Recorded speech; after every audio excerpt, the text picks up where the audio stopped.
virtual para nuestra clase sincrónica de la sección 02 de la tarde, 4 p.m., curso de finanzas, Departamento de Ingeniería Industrial, Facultad de Ingeniería, Universidad de los Andes. El propósito esencial de la sesión de hoy es poder terminar los conceptos y la teoría que hace referencia a la eficiencia del mercado. Tal como hemos ya definido, dedicaremos los primeros 15 minutos que comienzan a correr a partir de este momento para tener una conversación no estructurada alrededor de los materiales que hemos estado cubriendo en las sesiones sincrónicas y alguna pregunta o inquietud que pudieran tener sobre los materiales que vienen, la sesión de hoy o incluso el taller. Recuerden que este jueves ustedes deben entregar el primer taller y que este jueves en la primera media hora de la sesión sincrónica dedicaremos esa primera media hora para hacer un quiz taller. Vuelvo y repito, para claridad de todos, el quiz taller tiene el propósito fundamental de verificar que usted ha tenido una buena comprensión de los conceptos y de los ejercicios que están planteados en el taller y que usted debe haber trabajado previo a, por supuesto, entregarlo. Bien, entonces, pues, hecha esa aclaración, pues voy a pasarles el micrófono a ustedes. Si quieren pueden levantar la mano o simplemente abrir su micrófono y participar de manera ordenada a ver qué preguntas o inquietudes tenemos respecto al tema de teoría del valor, función objetivo de la gerencia financiera y por supuesto el tema que estamos avanzando de manera progresiva, que es la eficiencia del mercado. Muy bien.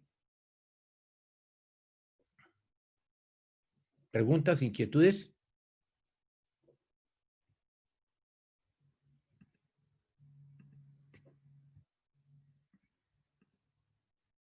Al comienzo de la sesión alguien había intervenido, quería hacer alguna pregunta sobre el taller. Este sería el momento de hacerlo. Yo, Julio. Sí, sí, continúa. Continúa, Nicolás. Hola, Julio. No, Julio, era una pregunta.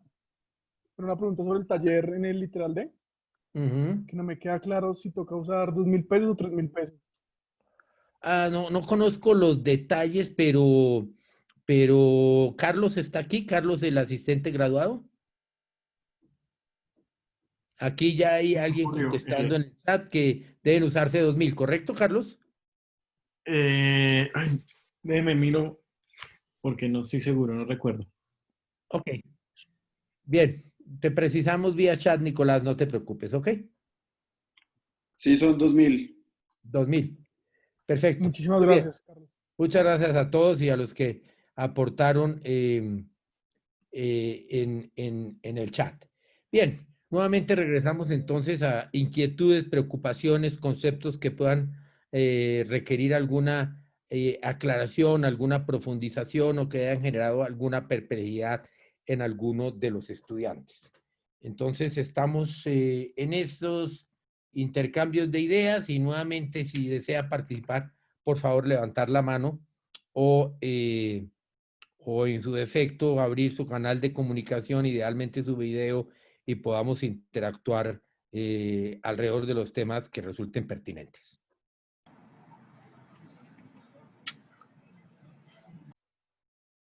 ¿Aló? ¿Alguno de mis estudiantes? ¿Sergio? Yo tengo una pregunta.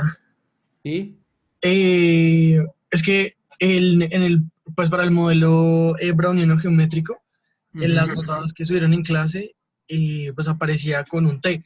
Sin embargo, mi pregunta es, o sea, ¿uno puede hacerlo con intervalos que no sean de un tiempo? Es decir, como que, es que yo no sé si es que yo estoy mal, pero yo creo que en las notas debería ir un delta de T.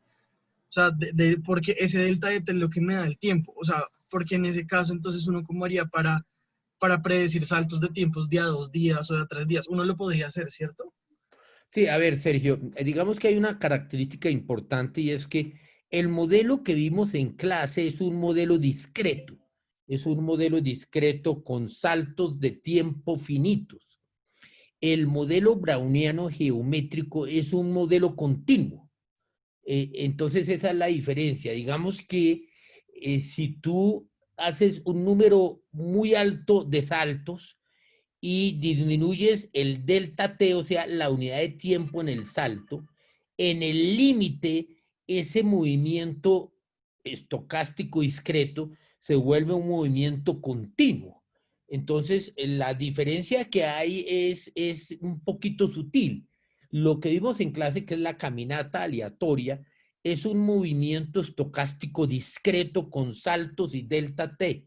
Pero si tú haces infinitesimalmente pequeño ese delta t e infinitos el número de saltos, eso se convierte en una función continua, que es posiblemente el movimiento browniano geométrico simple, que es la fórmula que ustedes deben encontrar en el paper. Entonces no te angusties, simplemente uno es una versión discreta, el otro es una versión continua.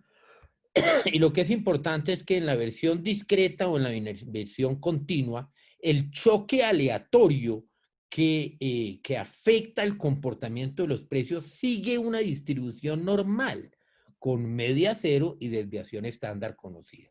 ¿Ok? Ok, profe. Muy bien, perfecto, Sergio. ¿Qué otra pregunta o inquietud pudiera haber? Bien sea sobre el taller o sobre los conceptos que hemos visto. Yo, Julio, una pregunta. Con mucho gusto. Sí, Sigue. es solamente en ese modelo, uno cómo interpretaría, o sea, ¿qué es el drift, por así decirlo? Drift es una tendencia, digamos que una caminata aleatoria, uno puede pensar que no tiene drift, por ejemplo, una caminata aleatoria discreta como la que vimos en clase, que la probabilidad de que salte hacia arriba es 50% y que salte hacia abajo es 50%. Esa es una caminata aleatoria sin drift. Sin embargo, y eso está inclusive en las notas de clase más adelante, no te preocupes, Ricardo. ¿Qué tal que yo me invente el siguiente juego? Arranco con $100, lanzo la moneda, si sale cara, gano el 5%, si sale sello, pierdo el 3%. Como la probabilidad de que salga cara y sello es la misma, en un ejercicio de laboratorio controlado, ese movimiento aleatorio, ese movimiento de caminata aleatoria discreta, en este caso para que sea más fácil entenderlo, en el largo plazo va a mostrar un drift, una tendencia, porque como la probabilidad de que caiga cara es la misma probabilidad de que caiga sello, pero cuando cae cara yo gano el 5% y cuando cae sello pierdo solo el 3%. Entonces, eso va a mostrar en el largo plazo una tendencia a subir. En la nota de clase vamos a ver ahora algo que tiene mucho que ver con eso, Ricardo. Así que la pregunta es muy importante. Hay que entender que el mercado en el largo plazo sigue un proceso de caminata aleatoria o de movimiento browniano geométrico simple, pero que tiene una tendencia, tiene un drift. Y vamos a entender por qué tiene esa tendencia y qué significa esa tendencia o drift. ¿Ok? Vale, gracias, Julio. Y otra pregunta, cuando uno determina el valor de un portafolio, teniendo posiciones largas y posiciones cortas sobre una acción, posición corta implica simplemente que le resta el valor al portafolio, ¿cierto? Claro, si usted, digamos, una posición larga es posición activa, una posición corta es posición pasiva. Entonces, cuando usted calcula el valor del portafolio, se netean las posiciones largas y cortas. Vale, gracias, Julio. Vale, muy bien. Perfecto. Quedan aún algunos 5 minuticos largos de este mini conversatorio. Mirko, cuéntame. Hola Julio, tengo una pregunta con eso que estaba hablando del drift y el choque. Y mi pregunta es si el mercado se supone que no tiene memoria y el drift es una tendencia del mercado. La tendencia uno lo basa en data histórica, entonces no es como una contradicción, o sea, cómo puedes sacar una tendencia del mercado a pesar de que el movimiento geométrico tiene el componente aleatorio todavía. Sí, Es una ¿Cómo se puede pregunta usar una muy tendencia buena. en base histórica? Es una pregunta muy buena porque uno podría decir, bueno, si hay un drift, entonces calculemos cuál es la pendiente de ese drift y entonces con base en eso. Ahora, estamos hablando del mercado, no de un activo en particular. Si yo cojo Apple, que cojo a Amazon, ahí no se puede hablar de drift. Pero cuando hablamos de todo el mercado, se puede hablar de un drift de largo plazo. No obstante, eso ni siquiera nos permite predecir cuál va a ser el comportamiento de un índice o del total del mercado, porque como vamos a ver, si bien esa es una tendencia a muy largo plazo, hay unas variaciones intracíclicas, unas variaciones intertemporales que son muy bruscas, ¿ok? Entonces, no, primero que todo, Mirko, no estamos hablando de la acción de Apple, que podemos determinar un drift. Estamos hablando, por ejemplo, del S&P 500, de las 500 acciones más grandes vistas como un portafolio. Ahí podemos hablar que en el largo plazo eso tiene un drift, pero eso no quiere decir que alrededor de ese drift no haya unas oscilaciones relativamente profundas. Entonces, podría parecer que hay una especie de contradicción, pero no lo es. Más adelante, en esta clase y en otras clases, eso debería quedar muchísimo más claro. Perdón, y debería ser claro para todos que no hay esa aparente, digamos, contradicción. Acuérdense que la existencia de un drift al hablar del total del mercado no significa que yo pueda pronosticar los precios de los activos individuales que conforman ese drift, ni siquiera cuánto va a durar un ciclo intertemporal, es decir, por cuánto tiempo el mercado va a estar al alza o no va a estar al alza, ¿ok? Pido disculpas. Muy bien. Gracias, Claro, Julio. Mirko. Sí, perfecto. Gracias. Muy bien. Muy bien. ¿Alguna otra pregunta o inquietud de cualquiera de los estudiantes del curso, colegas de Mirko, de cualquiera de los que han estado allí? Mirko, si quieres, ve bajando la mano para que no se quede activa. Y está Juan Andrés Marín, por favor. Julio, ¿cómo estás?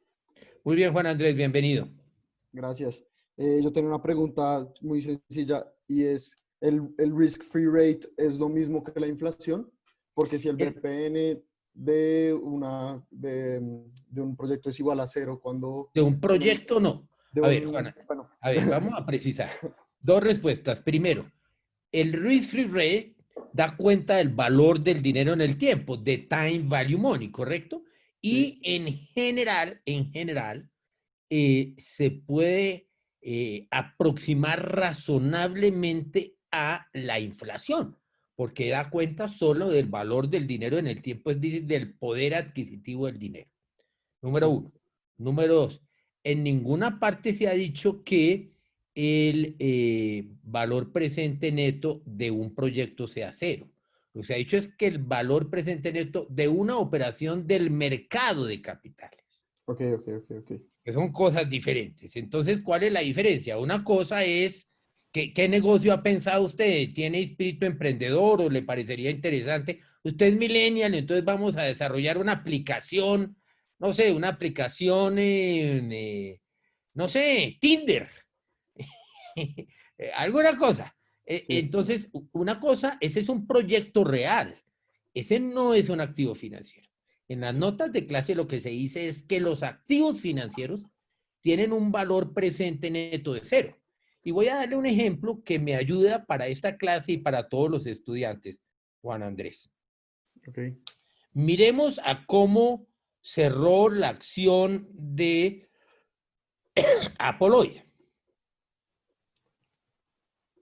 La acción de Apple, 499,30. Bajó. Varias cosas interesantes. Hoy bajó a pesar de que en las últimas 3 semanas venía subiendo. Muy interesante, nos ayuda a ver cómo en la práctica este proceso estocástico es clave porque no significa que durante las últimas 3 semanas haya subido, significa que hoy efectivamente fuera a subir y efectivamente vemos que cayó, y el hecho de que hoy haya caído no significa que mañana va a caer. Pero te voy a hacer una pregunta que es como extraña, pero nos va a ir ayudando a entender algo, Juan Andrés. Si tú compras hoy la acción de Apple por 499,30, la pagas con 499,30 dólares y te entregan la acción. Pensemos eso como una decisión de inversión. Parado ahí, ¿cuál es el valor presente neto de esa inversión?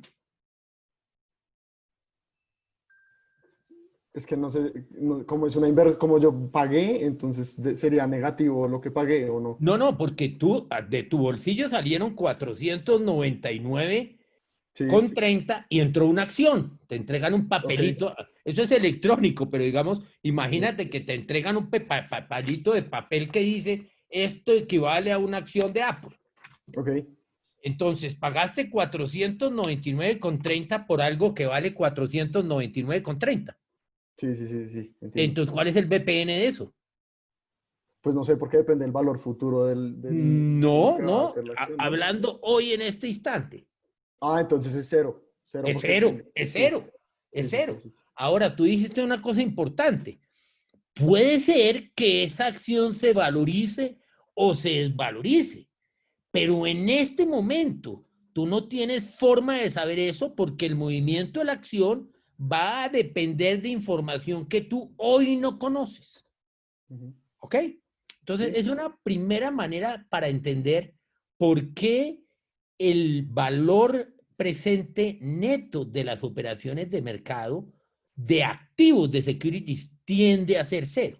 Ahora, más adelante vamos a entender que usualmente la acción sube si la compañía desarrolla proyectos reales con BPN positivo. No es que suba porque a alguien se le ocurrió que debe subir.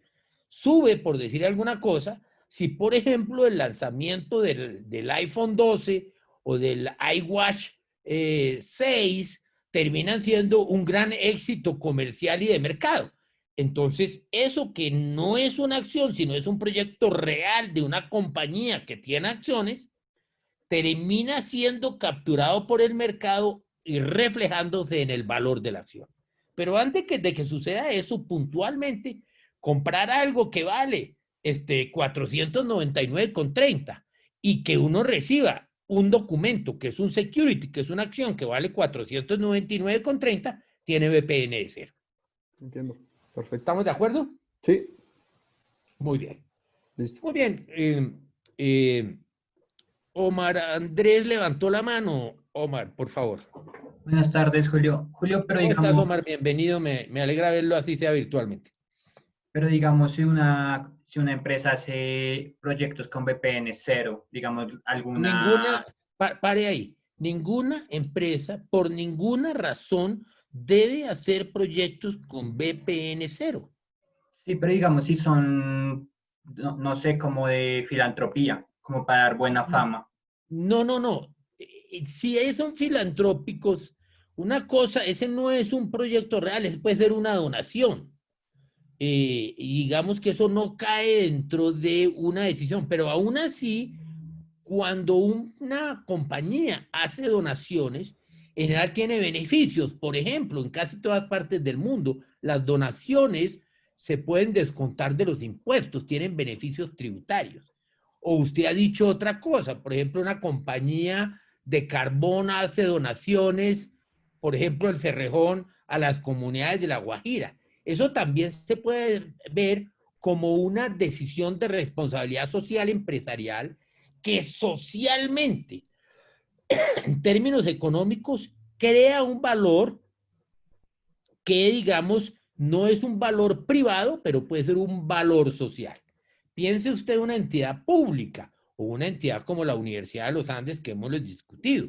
Es una fundación sin ánimo de lucro. Ello no quiere decir que no esté creando valor o que su BPN social sea cero. ¿Ok, Omar? Ok. ¿Por qué? Porque las compañías utilizan la plata de los accionistas por un lado y la plata de los acreedores por otro. y ni los acreedores ni los accionistas han puesto su plata en esas compañías para que los administradores la voten o no creen valor. Otra cosa es que puedan estar de acuerdo en hacer inversiones sociales o inversiones de responsabilidad social empresarial que son importantes y claves para el conjunto de la sociedad. ¿Ok? Ok, pero digamos, hacer estas inversiones sociales pueden llegar a subir el valor de las acciones, ¿no? Pero por supuesto, inclusive todo el tema de brand name, todo el tema de manejo de los famosos stakeholders, comunidades, trabajadores, pues puede tener efectos positivos sobre la compañía, sobre su imagen, sobre su precio de acción. Piensa una cosa, si no estuviéramos en pregrado, estuviéramos de pronto en posgrado, por ejemplo, en el curso de gerencia financiera del riesgo, de cálculo estocástico en finanzas, como son más avanzados de maestría, a veces uno encuentra estudiantes que la empresa los beca, les paga la maestría.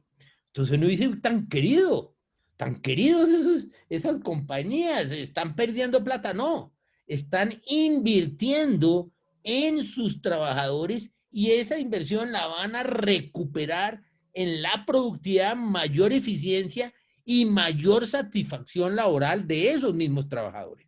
Cosa que redunda no solamente en ellos, sino por supuesto en la compañía. No sé si esa analogía te ayuda, Omar. Sí, gracias. Muy bien. Ok. Entonces ya es hora de que avancemos en nuestra sesión sincrónica, esta última horita larga, revisando las notas de clase que nos quedan sobre el tema de eficiencia en el mercado de capitales. Bien, voy a comenzar a compartir pantalla y voy a correr en nuestro generador de números aleatorios un número al azar para poder comenzar a interactuar alrededor. Primero que todo, confírmenme por favor si están viendo la presentación. Sí, sí se está viendo. Muchas gracias. Y María Paula, ya que tú interviniste, ¿me puedes dar un número a cualquiera que se te ocurra de 1 a 63? 60. 60, muy querida. María Paula. 60 es Carol Alexandra Anaya. Carol, ¿estás ahí, por favor? Sí, señor. Bienvenida, Carol. ¿Puedes abrir tu cámara? Profe, es que ahorita estoy desde el celular porque no tengo el computador, entonces no puedo.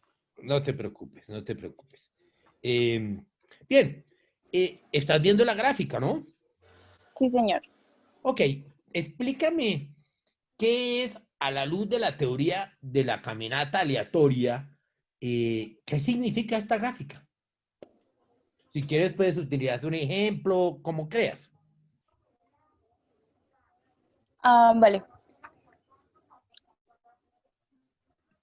Pues, según la caminata, el precio de una acción se guía por el valor de un tiempo atrás y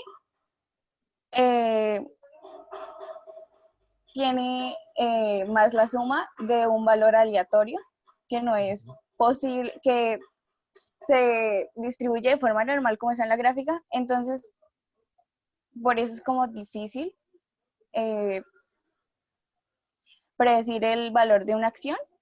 Entonces, porque puede tomar cualquiera de esos valores dentro de la gráfica como el valor adicional. No sé Bueno, si más o menos, Carol. Digamos que tu apreciación es en principio correcta, pero podríamos utilizarla para precisar varias cosas. Si utilizamos nuestro anotador, lo que podemos decir es, en principio, yo hoy, parado hoy, conozco el precio de una acción. Por ejemplo, el precio de Apple, que ya la hemos utilizado en esta misma sesión como un ejemplo de un security que se negocia en el mercado. Apple cerró en 499.30. El proceso de caminata aleatoria lo que me dice es que ese precio ya es información pública, lo conoce todo el mundo, es información que ya está, por decirlo así, en el mercado. Mañana, delta T, siendo delta T cualquier unidad de tiempo. Mañana cuando cierre la bolsa, en una semana, en un mes, efectivamente no puedo predecir qué va a pasar con el precio de la acción, porque el precio de la acción caerá en alguna parte de esta distribución de probabilidades que tiene un comportamiento normal, con una media de cero y desviación estándar conocida. Y por lo tanto, la probabilidad de que la acción al final de cualquier delta T, por ejemplo, al final de la rueda de mañana, esté negociándose a más de 499,30 o a menos de 499,30, es exactamente la misma. Ahora, voy a ponerla aquí en el extremo, Carol, y te voy a preguntar, voy a ponerla con otro color, ¿cómo o qué tendría que suceder si yo esperara que la acción de Apple mañana al finalizar terminara significativamente por encima de 499,30, que fue a como cerró hoy? ¿Qué tendría que suceder, Carol? ¿Cuál sería ese escenario que yo he marcado ahí como en el extremo superior de la distribución? Pues tendría que haber pasado algún acontecimiento, alguna noticia, alguna información nueva que hubiera hecho que la acción subiera. Exacto.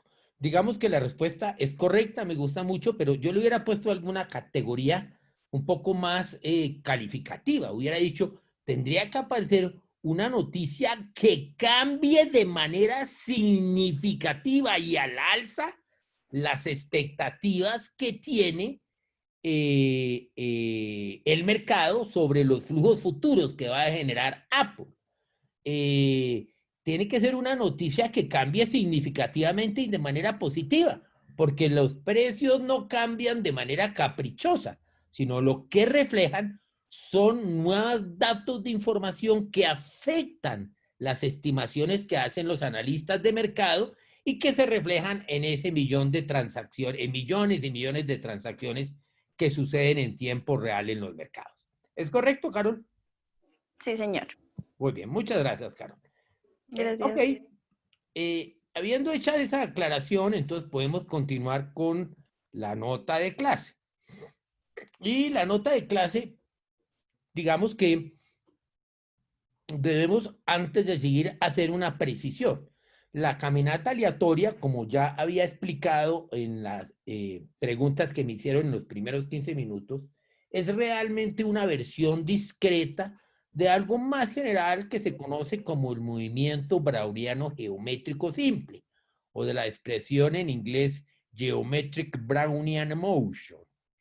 Ese movimiento browniano geométrico simple, dicho sea de paso, fue introducido en la ciencia positiva, no descubierto, pero introducido en la ciencia positiva en muchos estudios de física hace algo más de 100, tal vez 110 años, por Albert Einstein.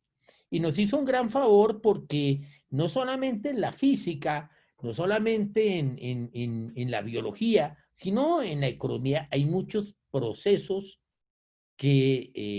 muchos procesos o comportamientos que siguen este patrón de caminata aleatoria en tiempo discreto o de movimiento browniano geométrico. Pero lo que es importante de este slide número 8 es esto que voy a subrayar aquí, que se trata de un proceso estocástico. Cuando a uno le hablan de un proceso estocástico, en general, ustedes seguramente han visto muchos procesos estocásticos en estadística, en simulación, en optimización, pero en general, cuando uno le habla de un proceso estocástico, uno inmediatamente sabe que un proceso estocástico es un proceso sin memoria. Carol, por favor, dame un número de 1 a 63. 35. Gracias, Carol, muy querida. 35 sería Alejandra María. ¿Es Alejandra María o María Alejandra Jerez? Hola, Alejandra María, sí. Alejandra María. Gracias por abrir tu cámara, bienvenida. Cuando a ti te dicen de un proceso estocástico y te dicen que no tiene memoria, ¿qué significa eso, Alejandra María? Pues que es un proceso aleatorio. Sí, pero hay muchos procesos aleatorios y algunos tienen memoria. Cuando hablamos de un movimiento estocástico, sí, es un proceso aleatorio, pero sin memoria. Ese énfasis de sin memoria, ¿qué es lo que significa y por qué es tan importante y clave para nosotros? Que no depende de datos históricos. Exactamente. Quiero hacer énfasis de que el movimiento caminante aleatoria, entre otras cosas, lo que nos dice es que el pasado no es útil para predecir el presente. Y aquí en clase tenemos un laboratorio muy sencillo. En las últimas 3 clases, cuando miramos Apple, siempre veíamos que Apple estaba al alza. Y al alza, y al alza, y al alza. Y hoy, fíjate, está a la baja. Esto nos recuerda que seguramente hoy apareció alguna información o múltiples informaciones o una cantidad de datos que al combinarse producen que el mercado revise a la baja las expectativas del comportamiento de Apple. Y muy posiblemente eso tiene que ver con información que está involucrada alrededor de la ronda de negocios de la bolsa hoy. Y eso no lo podíamos saber una semana atrás, y por lo tanto el hecho de que una semana atrás la acción de Apple hubiera subido no me sirve para establecer qué sucedería hoy, ni lo que sucedió hoy me sirve para establecer qué sucederá mañana o en una semana. ¿Estamos de acuerdo? Sí. Muchas gracias, Alejandra María, muy querida. Bien, esta gráfica que está aquí es muy, muy importante. Por favor, confírmenme en que la están viendo porque esta mañana el grupo de la mañana no me funcionaba bien. ¿Están viendo esta gráfica, el modelo Random Walk? Sí. Muy bien. Y Julio. Sí, gracias, muy queridos todos. Aquí quiero destacar varias cosas. Primero, vamos a ver que aquí tenemos 4 categorías de activos diferentes. ¿Qué categorías tenemos? Tenemos lo que se llaman, perdónenme, lo que se llaman small stocks.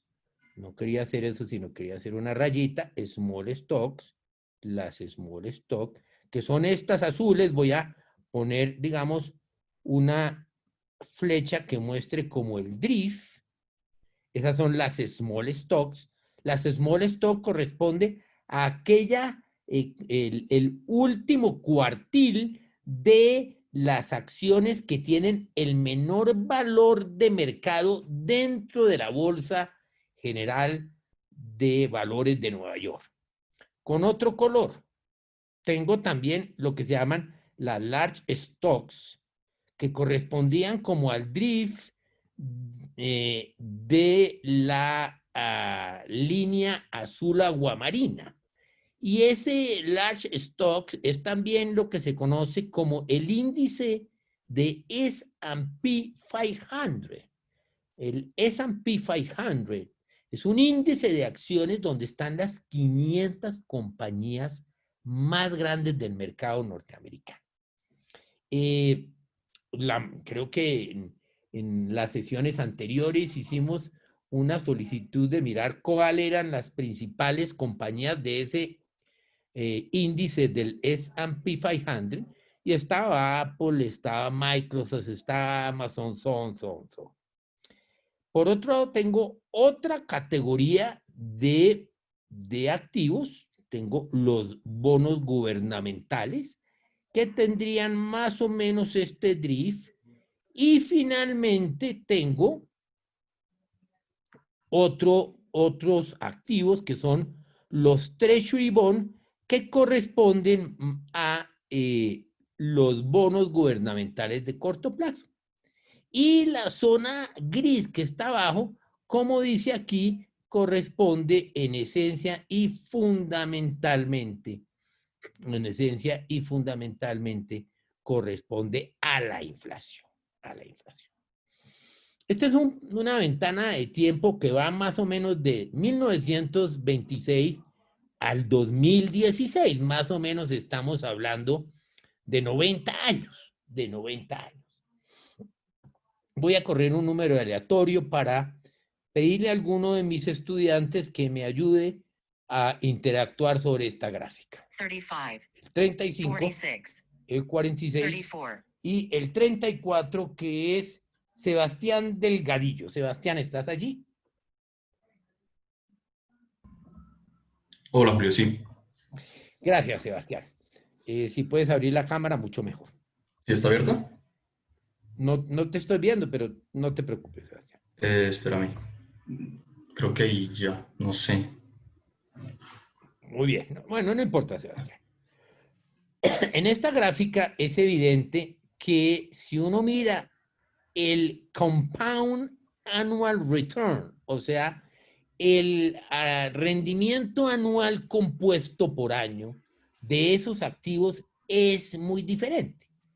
Por ejemplo, si yo hubiera invertido en las acciones pequeñas $1, y lo hubiera dejado durante 90 años, me hubiera olvidado completamente de eso, con un solo dólar, hubiera terminado al final de los 90 años aproximadamente con $27,419, lo cual corresponde efectivamente a un rendimiento anual de aproximadamente el 12.2. Gracias por abrir la cámara, Sebastián. Sí, ya lo logré. Muy bien. Sin embargo, por ejemplo, como otro ejemplo de la misma gráfica, si yo lo hubiera invertido este mismo dólar, pero lo hubiera invertido en los government bonds, hubiera tenido un rendimiento de apenas el 5.7% anual compuesto y hubiera terminado solo con $135. Una diferencia muy grande entre invertir $1 y terminar con $27,419 o invertir $1 y terminar con $135. Y se puede observar que cada una de esas 4 categorías de activos, este no es un solo activo, son portafolios. El primero es un portafolio del cuartil más bajo de las acciones de la bolsa, el segundo es el Standard & Poor's 500, el tercero es un portafolio de bonos gubernamentales de largo plazo y el cuarto es un portafolio de bonos gubernamentales de corto plazo, conocidos genéricamente como Treasury Bill. Las olas pendientes de esas rectas hacen matching, por supuesto, a esta rentabilidad y producen resultados al final de un periodo de tiempo muy largo, muy diferentes. ¿Qué hay detrás de esta gráfica? ¿Qué significa? ¿Por qué es eso? ¿Por qué a alguien se le ocurriría invertir en los Treasury Bills si pudiendo invertir en las acciones, en lugar de terminar con $21, terminaría con $27,419? Por favor, Sebastián. Julio, yo creo que depende principalmente del valor que genera cada uno de los stocks o bueno, bonos en función de lo que sea. Porque todos parten de un mismo valor, digamos, un valor de 0. No, un valor de, todos bueno, invertimos $1, sí. Digamos, al comienzo del año 26 y nos olvidamos de esa plata. Es mejor decirlo así, ¿ok, Sebastián? Vale, listo. Pero no me queda clara la respuesta. Primero que todo, ¿tú en cuál invertirías? En el small stock. Y entonces, ¿por qué hay gente que invierte en las large stocks o en el government bonds? ¿Por qué existen esos activos? ¿Por qué alguien invertiría esto? Pues, si la inversión es la misma, depende del riesgo que se asuma en cada uno de los... Divino, eso era lo que yo necesitaba. Esta es solamente una cara de una moneda. La otra cara de la moneda es que, claro, los activos que son más rentables, que tienen un compound annual return mayor, necesariamente son activos muchísimo más volátiles y, por lo tanto, muchísimo más riesgosos. Entonces, esta gráfica me sirve a mí para recordar que si bien existe una cosa que es el concepto de valor y la función objetivo es crear valor para los accionistas. Si bien existe un mercado donde los precios son impredecibles y siguen comportamientos estocásticos, no nos podemos olvidar que existe una relación inseparable e inequívoca entre riesgo y rentabilidad. Y que lo que estamos viendo aquí son 4 categorías de activos diferentes. Las 2 primeras, variable income, activos de retorno muy volátil o variable, como las acciones, mientras que las naranjas y las verdes, si ustedes ven, hacen referencia a bonos, fixed income, activos de renta fija, que son muchísimo menos rentables y por lo tanto deben ser muchísimo menos riesgosos. Antes de seguir, Sebastián, viene una pregunta que tenía que ver con algo que ya un compañero tuyo preguntó al comienzo de la sesión, y es este drift. Obsérvate, lo voy a poner con algún color rojo, cómo en general los activos tienden a tener, los activos portafolios, el mercado tiende a tener una tendencia de crecimiento a largo plazo. Por supuesto, unos tienen una pendiente mayor que otra, pero en general uno ve que todos los activos tienden una tendencia, tienen un drift, tienen un drift, una tendencia positiva. ¿Cómo se explica eso y qué significa eso? Sebastián, regálame un número para que otro compañero tuyo pueda participar. 62. Gracias, Sebastián. 62 es Santiago Forero. Santiago, ¿estás ahí? Sí, Julio. ¿Ya me ves? Bienvenido, Santiago. Qué bueno verlo así sea virtualmente. ¿Cómo sería tu reflexión ahí? ¿Qué hay detrás de ese drift? ¿Qué hay detrás de esa tendencia? Pues yo creo que todos son positivos al final, pues de pronto porque las compañías que no logran generar ganancias, pues se quiebran, cierran y pues la gente invierte en otras que pronto les va mejor después. Es una buena reflexión, pero esas que no se quiebran es porque logran ¿qué? Generar valor para sus accionistas. Y eso se puede interpretar como ¿qué? Como cuando usted crea valor, ¿está qué? ¿Qué está haciendo? ¿Puede repetir la pregunta, por favor? Sí, esa otra manera, su respuesta es correcta, su intuición es correcta, Santiago, pero quisiera que vinculara esa creación de valor con otro concepto. ¿Qué otro concepto se le ocurre? Algo que valía hace 90 años $1, hoy vale 27.419, cuando la inflación apenas se taga $13. Es decir, en términos reales, la inversión ha sido significativamente buena. ¿Qué está pasando con esas compañías que están detrás de esas acciones que conforman esos índices? Esas compañías están, ¿qué? Sí, creando valor, pero otra categoría. Pues están innovando cada día más en lo que hacen. Perfecto, digamos que le voy a comprar el argumento, son compañías exitosas, innovadoras, que pegan primero, pero la palabra clave no la dijo, que era que yo quería, pero no es fácil, hay una oportunidad de crecimiento. Existen oportunidades de crecimiento en la economía. Mire, esto es muy extraño para la gente como ustedes que son unos millennials, pero cuando yo tenía su edad, Santiago, y estudié en la Universidad de los Andes, no había computadores personales, no había teléfonos, acababa de salir las calculadoras. Si yo quería llamar a mi novia, tenía que coger un teléfono que usted seguramente ha visto por allá en los almacenes de cosas retro, o en la casa de la abuelita, un teléfono negro con una cosa que giraba y una cosa que uno cogía. Ahora los millennials le da que chévere todo lo retro y entonces pues adquieren esas cosas y tal.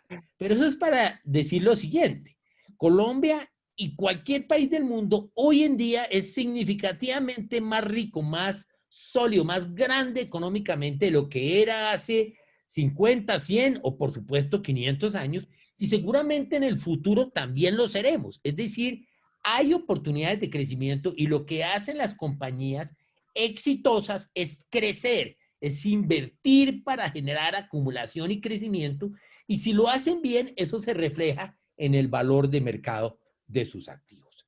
Entonces, muchas gracias, Santiago. Entonces, quiero para todos mis estudiantes que sea clarísimo que esta gráfica me dice dos cosas. Primero, me establece que hay rendimientos diferentes dependiendo del tipo de activos, que hay unos que tienen una tasa de rendimiento anual compuesta muchísimo mayor y que en general hay una tendencia positiva para cualquier clase de activos porque hay crecimiento. Y volviendo a estos diferenciales entre que rinda 12.2 o rinda 10.1 o rinda 5.7 o rinda apenas 3.5, ligeramente por encima de la inflación, es una cara de la moneda donde la otra cara de la moneda, por supuesto, tiene que ver con el riesgo. Y entonces aquí rápidamente nos pasamos a esta gráfica. Perdón, a esta gráfica. Esta gráfica muy importante, simplemente me muestra cuál es la volatilidad. Lo que tengo ahí en esas barras es la dispersión, la varianza, o si quieren la raíz de la varianza, la desviación estándar, de las mismas categorías de activos. Yo tengo las small stocks, voy a subrayar aquí las cosas, tengo las small stocks, tengo las large stocks, tengo the government bonds, o sea, los bonos de largo plazo, y tengo los treasury bill, que son bonos gubernamentales de corto plazo. Y tengo tres columnas. La primera es cuando yo invierto a 1 año, la segunda cuando invierto a 5 años y la tercera cuando invierto a 20 años. Y miro la desviación de esos activos. Cuando invierto 1 año sería equivalente a comprar hoy acciones y venderlas en 1 año. Cuando invierto a 5 años sería comprar hoy acciones e invertirlas a 5 años. Y cuando invierto a 20 años es comprar hoy acciones, sostenerlas y venderlas al año 20. Santiago, por favor, me das un número de 1 a 63. 61, Julio. Gracias, 61. Esa es Carolina Estrada. Caro, ¿estás por ahí? Hola. ¿Caro? Sí. Hola, Caro. Bienvenida, qué rico verte. Hola. Caro, ¿qué hay detrás de este comportamiento? ¿Por qué eso es así? ¿Qué es lo que sucede? Dame una explicación. Sorpréndeme. Estamos analizando la varianza, ¿cierto? Tú dijiste. Estamos analizando la varianza y lo que es evidente es que la varianza va disminuyendo entre más largo es el periodo en que yo sostengo la inversión. Y eso sucede en todos los activos. Ahora, obsérvate cómo en los activos de renta fija, que son los menos rentables, pues cualquier análisis de varianza lo que me muestra es que la varianza es siempre significativamente menor que la que tienen las acciones. O sea, hay muchas cosas que se pueden decir de esa gráfica, Carolina. Arranque, yo le voy ayudando, pero arranque.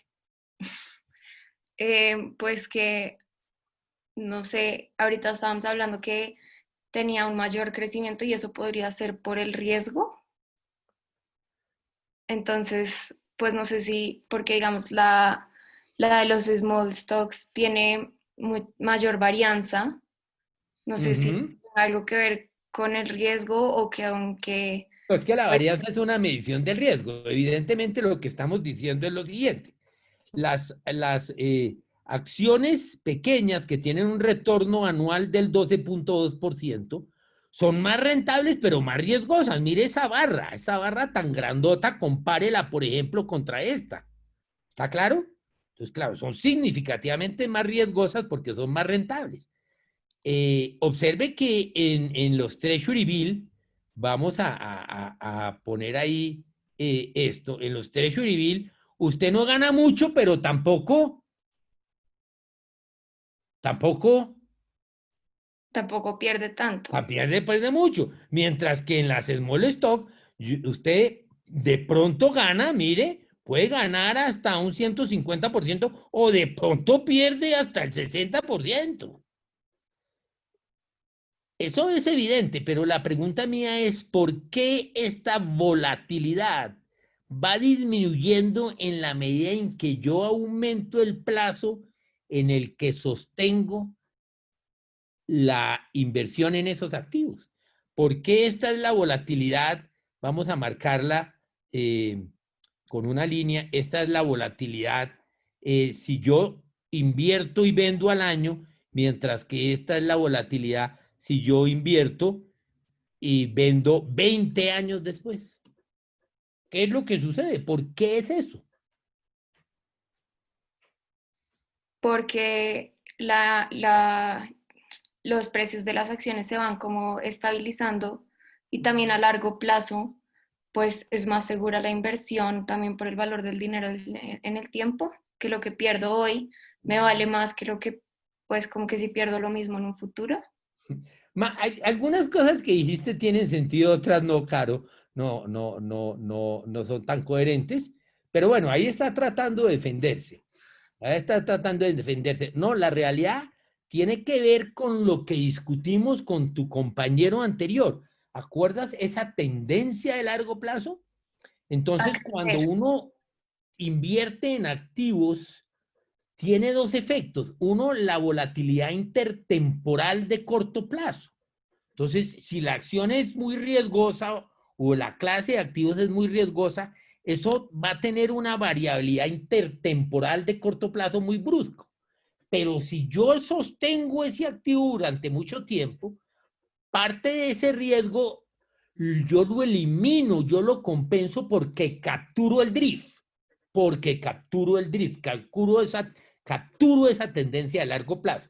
Vamos a ponerlo con un ejemplo que yo he utilizado mucho en mi clase. Espero que esto no suene, digamos, pretencioso, pero si uno, ¿qué hubiera pasado si yo hubiera comprado acciones de Apple la semana pasada? Y hoy las acciones cayeron un porcentaje que no es nada despreciable. Hoy las acciones de Apple se descolgaron y cayeron casi un 1%. ¿Cómo me sentiría yo? Pues mal. Mal. Porque claro, mi activo se desvalorizó. Y yo tengo acciones de Apple, pero resulta que yo no las compré la semana pasada, sino las compré hace más de 18 años. Y en ese momento las compré en $7 y ahora, teniendo en cuenta los splits, pues pueden costar casi $7,000. Es cierto que hoy cayeron, pero yo me seguiré sintiendo tan mal o me siento mal. No, porque hoy ya no es tan significativo pues que caiga si lo compraste pues a un mucho menor valor. Exactamente, estoy capturando ese drift de largo plazo. Entonces vamos a mirar, digamos, vamos a ver si yo paro de compartir esto y comparto algo diferente, a ver si se ve esto, ustedes lo pueden ver o no. Bien.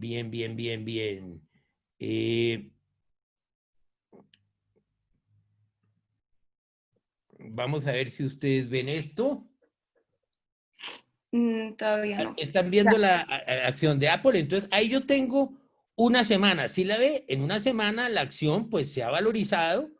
Pero si yo miro 5 años, mire cómo es la valorización de esa compañía en 5 años. Ahora, si yo miro el último día, pues la acción no se ha valorizado, se desvalorizó.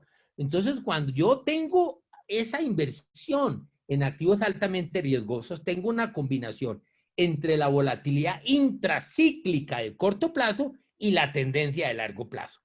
Por supuesto, si yo miro la acción de Apple y la miro en el máximo plazo, en el aplicativo 10 años, mira esa tendencia. Y si la miro all available information, pues todavía más. Entonces yo compré acciones hace 15 años por aquí y ahora están aquí, pues Pues, ¿cómo me veo, Carolina? ¿Cómo me veo? No, pues... Súper interesante, súper interesante. Muy bien. Esto creo que ilustra algo de eso que queremos mostrar con esa gráfica, que es la relación que existe entre la volatilidad intratemporal y el drift. Muchas gracias, Carolina. Ya voy a parar de compartir esto y voy a regresar a compartir nuestra presentación. Entonces debe ser claro que efectivamente yo puedo encontrar una relación entre el riesgo y la rentabilidad y que para activos muy riesgosos, dado ese drift, esa tendencia positiva que está explicada por las oportunidades de crecimiento que existen en el funcionamiento de la economía, en general, si yo sostengo las inversiones un periodo de tiempo más largo, idealmente más de 10 años, puedo encontrar que parte del riesgo es compensado por esa tendencia de largo plazo. En este punto, quisiéramos entonces hacer referencia a unas conclusiones generales. Por favor, díganme si están viendo la presentación que esta mañana tenía como problema. ¿La están viendo? Sí, la estamos viendo. Perfecto. Primer bullet. Y ahí le voy a pedir a Carolina que me dé un número, por favor. El 3. Gracias, Carolina. El 3 es Sergio Andrés Briceño. Sergio. Sergio. Sergio Andrés. Carlos, ¿me verifica si Sergio Andrés está conectado o tiene problemas de conexión o simplemente no está en clase? Yo veo a Sergio aquí conectado, pero no sé. Hay un Sergio Briceño Vázquez. Sí, es este. Sergio Andrés Briceño Vázquez. Sergio, ¿estás ahí? ¿Tienes problemas de conexión? Sí, profe, es que me está molestando un poco el internet. ¿Le está molestando un poco el internet o acaba de despertarse, hermano? No, yo he participado. Tranquilo, ahorita. hermano, es un chiste. No sea tan serio. Bueno, Sergio Andrés, a ver este primer bullet. El precio de las acciones sigue una caminata aleatoria, por lo tanto, su comportamiento es impredecible. ¿Cuál es entonces el mejor pronóstico para el precio de la acción de Apple mañana, sabiendo que la acción cerró hoy a 499,33? Con 30, perdón. ¿Cuál es su mejor estimación y por qué? El precio que me acabo de decir, 499,30. Excelente, Sergio. ¿Y cuál es la probabilidad de que termine por encima o por debajo de ese valor? El 50% por encima. ¿Y dependerá de qué? Por debajo. De nueva información. Perfecto, Sergio. Súper bien. Un número, por favor, Sergio. El 5. El 5. El 5 es Juliana Andrea Álvarez. Juliana Andrea Álvarez, por favor, Juliana. Hola, Julio. Hola, Juliana, bienvenida. Me encanta verte virtualmente. Juliana, los precios de mercado responden únicamente a nueva información. Explíqueme eso.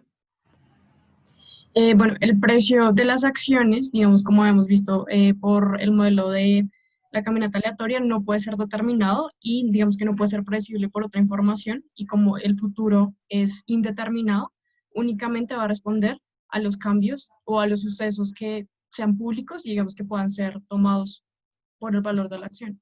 Correcto. Entonces, ¿puedo hacer un supuesto sobre ti? ¿Me ayudarías en clase, Juliana? Por supuesto. Por supuesto. Vamos a suponer que a usted le gustan los hombres y que hay algún compañero del curso que le gusta. Voy a escogerlo aleatoriamente, no lo vamos o sí, le vamos a pedir el favor. Digamos, a ver, Nicolás Mota, ¿estás ahí, Nicolás? Sí, hola. Nicolás, abre la cámara. Bueno, ahí ya está. ¿Está viendo a Nicolás? Sí, lo veo. Bueno, Juliana, vamos a suponer que a usted le gusta Nicolás. No, nada, ningún compromiso, nada de esto. Y entonces póngale un precio. Como si fuera una acción. No sé. ¿Qué era? $100. $1.000, sí. Bueno, $1.000. Muy dólares. Le gusta bastante. Bueno, $1.000. No, bueno, más o menos es lo Bueno, que vale. Juliana, le va a salir un dato. Un dato va a salir. ¿Usted sabe cuál es? No, Pero en principio sabe que solo puede ser dos cosas. bueno o malo. Bueno o malo. ¿Con qué probabilidad? 50-50. ¡Pum! Salió el dato. Nicolás está ya comprometido y se casa en 6 meses. ¿Qué pasa con el precio? $2. $2. ¡Pum! Cayó. Nada que hacer. Es decir, los precios responden únicamente a nueva información. Nueva información sale en tiempo real, en miles de datos macro, micro, y todo eso se refleja en los precios. Si uno lo aísla, un solo datico de manera aislada, pues podemos hacer el ejercicio que jugamos aquí en nuestro salón virtual. Muchas gracias, Juliana. Muchas gracias, Nicolás. Juliana, dame un número, por favor. 12. 12. Gracias, Juliana. El precio actual refleja toda la información disponible y las expectativas sobre la compañía. Voy a subrayar esa parte que dice las expectativas sobre la compañía y voy a preguntarle a nuestro estudiante con el número 12, María Paz Martínez. María Paz, ¿estás ahí? Hola, profe, María Paz, bienvenida. ¿cómo estás? Bien, me alegra verte. ¿Cosas bien por allá en tu casa? ¿Tus padres, tus abuelos, tú? Sí, todo perfecto. Muy bien. Bueno, María Paz, ¿qué quiere decir eso? Que los precios actuales reflejan toda información disponible y las expectativas sobre la compañía. Pues que básicamente el precio de las acciones, siguiendo pues la hipótesis de los mercados eficientes, sigue que el movimiento o el comportamiento de las acciones se basan sobre toda la información que hay de la compañía o como todos los fenómenos que puedan estar pasando actualmente. Y pues la expectativa de la compañía creo que se puede basar un poco más acerca del valor que ellos esperan generar. Mejoramos bastante y la salvó ahí el último. Las expectativas quiere decir que todo ejercicio de valoración a través de las transacciones del mercado es en cierto sentido un pronóstico. Es lo que esperamos suceda con la información que tenemos hoy. Por ejemplo, María Paz, ¿tiene novio? ¿Hay alguien? Perdón, no quiero meterme en su vida personal. ¿Alguien cercano emocionalmente? Sí, claro. Sí, claro, no. Sí, claro, no. Bueno, María Paz, con la información que usted tiene hoy en día, ¿cuáles son sus expectativas? ¿Esa persona es fiel o no es fiel? Pues espero que sí. Espero que sí. Eso es lo que son las expectativas. Con la información que usted tiene hoy, usted hace un pronóstico, genera unas expectativas. Y esas expectativas se basan en lo que usted espera sean los flujos de caja futuros de ese activo, dada la información que usted tiene hoy. Por supuesto, si sale nueva información, es posible que esas expectativas cambien. Por ejemplo, la llama un amiguis y le dice, bueno, no, mejor para qué le doy esa información. Dejémoslo ahí, María Paz. ¿Me regalas un número, María Paz? 25. 25, muy querida, ya puedes apagar tu cámara. Una pregunta respecto a eso que dijiste. ¿Quién habla, perdona? Yo, María Paula González. Ah, María Paula, cuéntame, María Paula. Ya. Sí. Es que habíamos visto en clase que el hecho de que las acciones tuvieran esa información limitaba y eliminaba toda posibilidad de predecir el precio, pero con lo que dijiste, sí se podría obtener para hacer un pronóstico, entonces no sé. No entiendo, no. Lo que quiere decir es que los precios por definición son un pronóstico, pero un pronóstico hoy con base en la información que yo tengo. Voy a hacerte esta pregunta a ver si la entiendes, María Paula. Espero no te moleste, pero aprovechando que eres una mujer, voy a hacerte esta pregunta. ¿Tú crees que puedes tener hijos?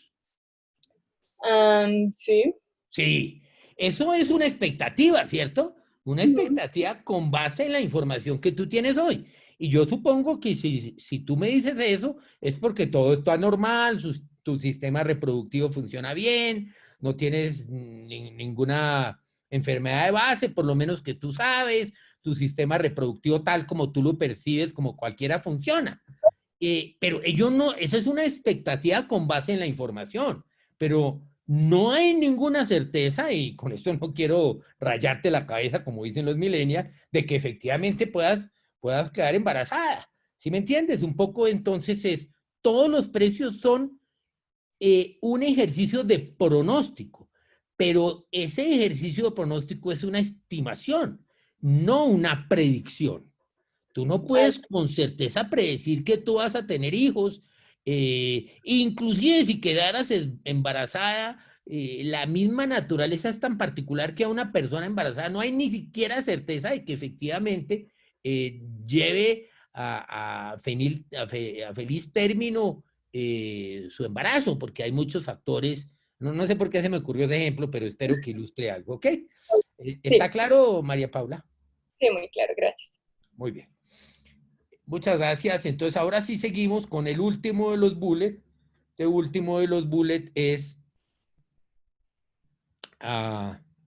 ¿me das un número, María Paula, ahora que tú interveniste? No sé, 14. 14, perfecto. 14 es Luis Felipe Vargas. Luis Felipe, ¿estás ahí? Hola, Julio, ¿cómo vas? Muy bien. Bienvenido, Luis Felipe. Gracias por abrir tu cámara. Luis Felipe, el último de los 4 bullets de estas conclusiones generales. La relación riesgo-retorno en activos altamente volátiles, como por ejemplo acciones, parece mejorar cuando el periodo de inversión se hace mayor. Ya habíamos discutido eso, pero resumámoslos. ¿Por qué sucede eso, Luis Felipe? Pues porque en el largo plazo como que lo que pierda por el valor del dinero en el tiempo no afecta tanto como si lo perdiera, no sé, en una semana. Digamos que no es por el valor del dinero en el tiempo, no inventen ahí unas cosas como... Aquí lo que sucede es que tú tienes 2 fenómenos, una alta volatilidad intertemporal de corto plazo, que hace que ese activo sea muy riesgoso, puede subir o bajar bruscamente, pero como el mercado y todos los activos tienen una tendencia de largo plazo, si yo sostengo esa inversión durante mucho tiempo, logro capturar ese drift. Eso no quiere decir que la volatilidad intertemporal en periodos cortos no siga siendo muy alta, pero yo puedo manejar eso capturando el drift.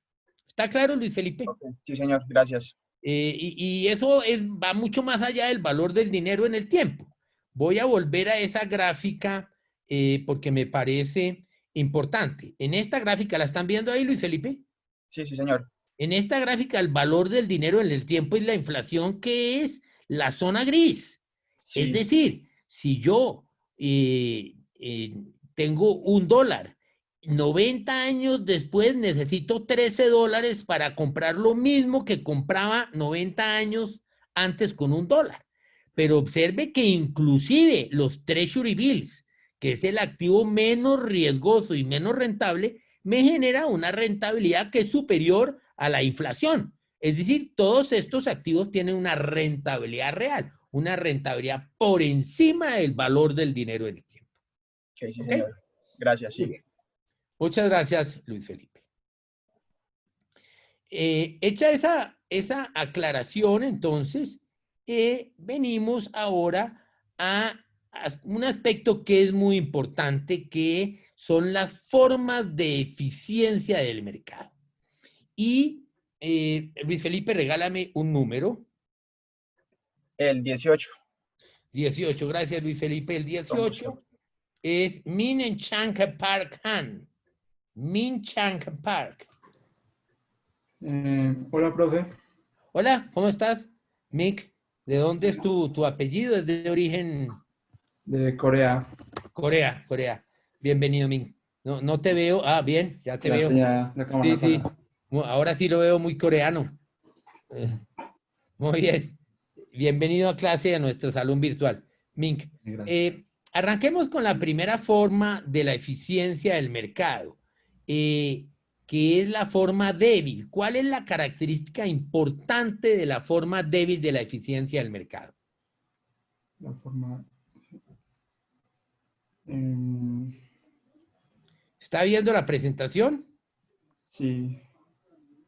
Voy a utilizar el resaltador para marcarle unas palabras claves. ¿Cuál es la característica distintiva de la forma débil de la eficiencia del mercado? Que solo incluye la información pasada pública. Que solo, de acuerdo, eso es preciso y así es, que solo incluye la información que es pasada y que es pública y es conocida. Si yo le digo a usted, le hago la siguiente pregunta, Min. ¿Min Chang? ¿O cómo es tu nombre? ¿Min? Sí, me puedes llamar Min Chang. Min Chang. Si yo le digo, mire, Min Chang, resulta que Steve Jobs murió hace, no tengo certeza sobre eso, pero vamos a decir, hace 8 años de cáncer del hígado. ¿Qué espera que esa información que yo le estoy dando, en este ejemplo hipotético, cómo espera que eso afecte el precio de la acción de Apple? Que va a caer porque él era un actor muy importante para la compañía. No, porque esa información ya está en el precio de hoy, porque eso es algo que sucedió en el pasado. Creí que en ese instante. No. Ok, Michan, en ese instante, efectivamente, usted tiene razón. El día que esa noticia se filtró, que fue antes de que muriera, el día que se filtró que tenía cáncer, la acción en un solo día cayó el 15%. Pero hoy, si yo le doy a usted ese dato hoy, pues ya no tiene ningún efecto, porque el mercado donde se negocia las acciones de Apple ya cumple al menos con la forma débil. Y la forma débil es, por lo menos los precios incluyen la información que es pasada y pública. Pasada y pública. ¿Estamos de acuerdo? De acuerdo. Min-chan, regálame un número, por favor. El 19. 19 es Indira Alejandra Rojas. Indira, por favor, ¿estás allí? Sí, hola, Julio. Hola, ¿cómo estás? No. Bien. Indira, ahora la forma semifuerte, y en particular quiero que hagas énfasis en lo que yo te subraye y me expliques cuáles son los elementos claves de la forma semifuerte de, perdona, lo subrayé como no era, lo taché y lo quería era subrayarlo, de la forma semifuerte de la eficiencia del mercado. Bueno, que pues además de que se demuestra la información pasada, pues también incluye información presente dentro de los precios. Y eso que es subrayado con amarillo, información presente y... Expectativas. Y las expectativas, o sea, en la forma semifuerte, los precios son una estimación hoy de lo que se espera que suceda en el futuro con base en la información que tenemos hoy. Con base en la información que tenemos hoy. Voy a hacerte una pregunta. Con base en la información que tenemos hoy, ¿cuándo crees tú que estaremos en Bogotá regresando a la nueva normalidad? A que se eliminen las restricciones, que pueda salir a perrear, más o menos, ¿qué orden? Pues según lo que dijo la alcaldesa, en septiembre se levanta la cuarentena estricta, pero pues sí. Sí. Entonces uno dice, más o menos en el último trimestre del año, seguramente vamos a poder salir a compartir, eventualmente a un restaurante, a tomar una cerveza, no sé si a una discoteca, pero eso es las expectativas que tenemos hoy con la información que tenemos hoy. Pero imagínate, ojalá no sea así el caso, toquemos madera, como diría mi mamá, que en 2 o 3 semanas, cuando haya esta apertura, haya un rebrote y eventualmente cambie el escenario y tengamos que volver, si no nos cuidamos y si no hacemos este aislamiento individual inteligente, pues de pronto las expectativas pueden cambiar, ¿ok? Muy bien, Indira, gracias por participar y regálame ahora un número para llegar a la última pregunta de la sesión de hoy. 21. 21. El 21 es Manuela Margarita Gutiérrez. Manuela, ¿cómo estás? Hola, Julio. Bienvenida, Manuela. Gracias por abrir tu cámara. Y tenemos finalmente el último de los aspectos, que es la forma fuerte. La forma fuerte. Y déjame subrayo en la forma fuerte algo clave para que me expliques. Pues que los precios del mercado, cuando se cumple la forma fuerte de la eficiencia del mercado, incluyen tanto la información pública y presente, la pasada y presente pública, y también la privada. Exacto. Que si el mercado cumpliera con la forma fuerte, los precios que uno observa, el precio de la acción de Apple que vimos que cerró en 499.30, incorporaría toda información pública y pasada sobre Apple, toda la información actual y las expectativas de cómo le va a ir a Apple con lo que ya sabemos, e inclusive la información privilegiada, que significaría que si alguien se entera de algo, inmediatamente todo el mundo se entera de eso. Esa sería como la forma fuerte de la eficiencia del mercado. Y bueno, una pregunta obvia, Manuela. ¿Todos los mercados cumplen con la forma débil, semifuerte, fuerte? ¿Algún mercado cumple con la forma fuerte? Pues no, porque si se conociera la información privada, pues sería algo ilegal. Porque se estaría teniendo acceso, pues ¿cómo tienen acceso a esa información privada? Normalmente se tiene acceso es solamente a la información pública que ya salió a la luz y así se ajustan los precios. Muy bien. Listo. Primero que todo, no necesariamente todos los mercados son eficientes. Evidentemente, por ejemplo, sin estudiar mucho, ¿qué piensas tú del mercado de valores de Bolivia? Que no cumple con la eficiencia del mercado. El de Guatemala. Tampoco. ¿Y el de Colombia? Tampoco. Tampoco.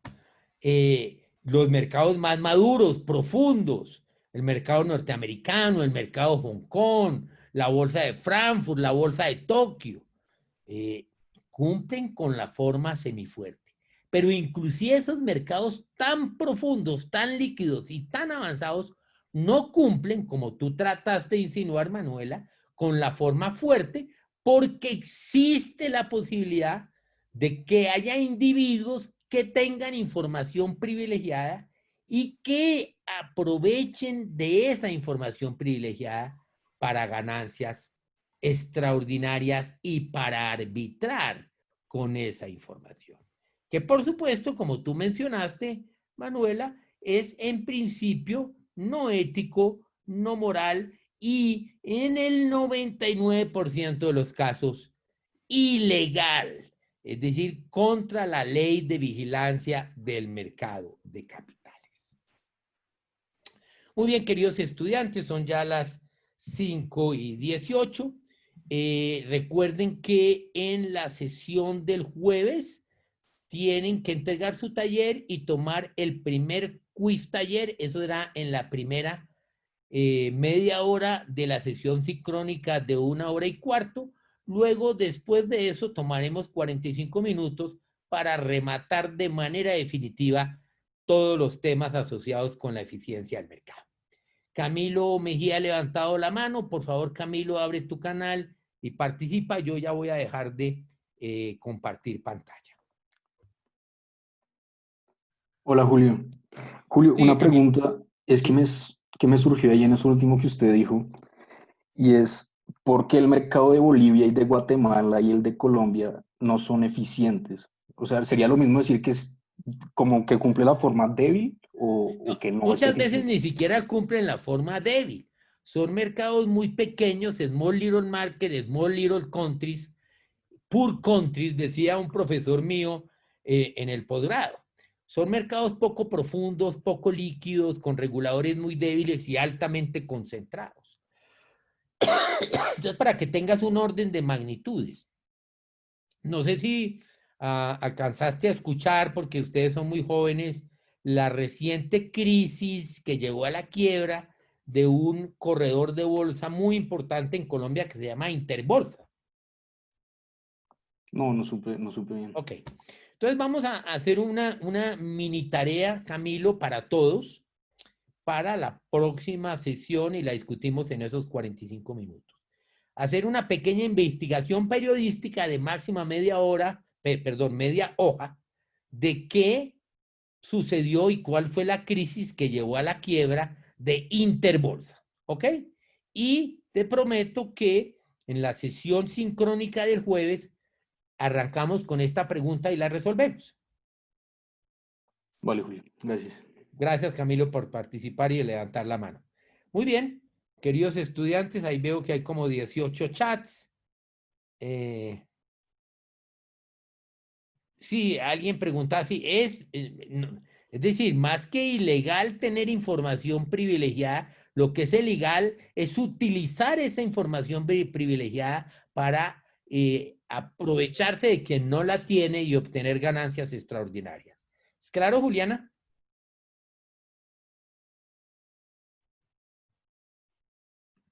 ¿Es claro, Juliana? Sí, señor, ya había escrito en el chat, pero creo que no. Perfecto, perfecto. Gracias, Juliana. Bueno, queridos estudiantes, no más, nos vemos en la próxima sesión. Hay 2 preguntas más. Aprovechemos de todas maneras que estamos conectados. Camilo, por favor, rápidamente, abre tu cámara y tu canal de sonido para saber cuál es tu preocupación. Y después Carolina Estrada. Julio, es que no he quitado la mano, perdón. Ya bueno. ¿Y Carolina? Hola, Julio. Bienvenida, Caro. Digamos, si uno tiene como el recorrido histórico del precio de las acciones, uno cómo hace para saber si es eficiente o no, o sea, ¿qué criterios se concluye la eficiencia? No, los estudios de eficiencia son los estudios de eventos. Esa parte viene en las siguientes slides de la nota, que no los alcanzamos a cubrir hoy, pero son los famosos estudios de evento que están explicados en la nota de clase y que tendremos oportunidad en la sesión del jueves después del quiz de revisarlos. Sin embargo, lo que uno hace es una técnica estadística en la cual elimina todos los efectos que pueden haber explicado el comportamiento de la acción diferentes al que quieres estudiar, diferentes a la información o la noticia que quieres estudiar. Y lo que debe pasar es que como tú eliminas todo lo demás, antes de esa noticia, eso debe ser un ruido blanco, casi una recta horizontal. Y si la noticia es buena, debe pegar un salto limpio y después comportarse, digamos, de esa manera. No sé si es claro o si quieres que te utilice el Blackboard para ilustrarte algo. No, sí, como que se mantenga casi siempre lineal. Sí, digamos que vamos a ver si esto te lo puedo explicar mejor.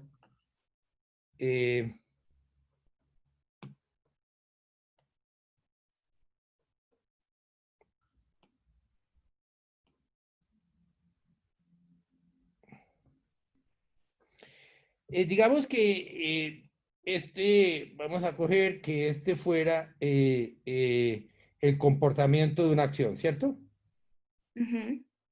Lo ves ahí, ¿correcto? Entonces yo cojo y voy a ponerlo con otro color y hago, digamos que este es el momento 0, estos son menos 20 días, estos son más 20 días y este es el evento de información. Ok. Y entonces yo hago una técnica estadística. Y esa técnica estadística lo que hace es eliminar cualquier razón diferente a este evento de información que se da en el momento 0 que explique el movimiento de la acción. Si eso es así, lo que debió ir a tener algo así, como un ruido blanco acá, no es porque pues esto es estadística, y vamos a suponer que la noticia es buena, y entonces en el momento que sale la noticia, esto pega un salto limpio y después continúa como un ruido blanco. Es decir, si yo al hacer un estudio de eventos encuentro este comportamiento, quiere decir que el mercado es eficiente inclusive en su forma fuerte. Pero si, por ejemplo, antes de que salga la noticia, y lo voy a poner con otro color, ya cuando he aplicado la técnica estadística, yo comienzo a ver que esto no es plano, sino que tiene una tendencia y después salta y continúa así.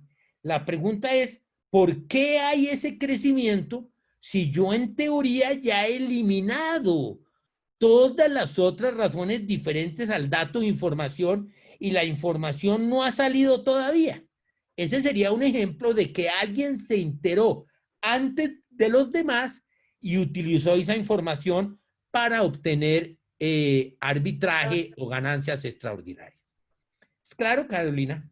Sí. Qué pena esa gráfica ahí como medio psicodélica, pero sí te ayuda a entender muy bien. Muchas gracias. Gracias. Muy bien. Voy a dejar de compartir ya mi whiteboard. Y bueno, listo, ya son inclusive casi las 5:30.